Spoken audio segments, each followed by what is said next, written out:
దీపావళి రోజు ఒక రాజ్యంలో పెద్ద ఉత్సవం నెలకొంది.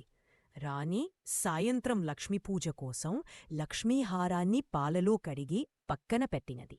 కాని ఒక కాకి ఆ హారాలని దొంగిలించి ఎగిరిపోయింది.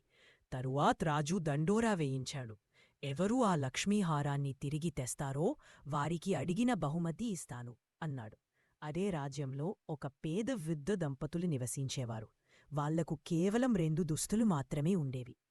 వృద్ధుడు తన భార్య మాటకి కట్టుబడి ఉండేవాడు. వృద్ధురాలు ప్రతిరోజూ ఇలా చెప్పేది, మార్గమధ్యంలో కనిపించినదేదైనా ఇంటికి తీసుకురా. వృద్ధుడు ప్రతిరోజూ వెళ్ళి ఇతరులు పడేసిన కూరగాయల మిగులు భాగాలు సేకరించి వాటిలో మంచివి వేరుచేసి వండి తింటూ జీవించేవాడు. మరుసటి రోజు ఏమీ దొరకలేదు. కేవలం ఒక మృత సర్పం కనిపించింది. వృద్ధుడు తన భార్య మాట విని దానిని తీసుకువచ్చాడు. వృద్ధురాలు ఆ సర్పాన్ని చూసి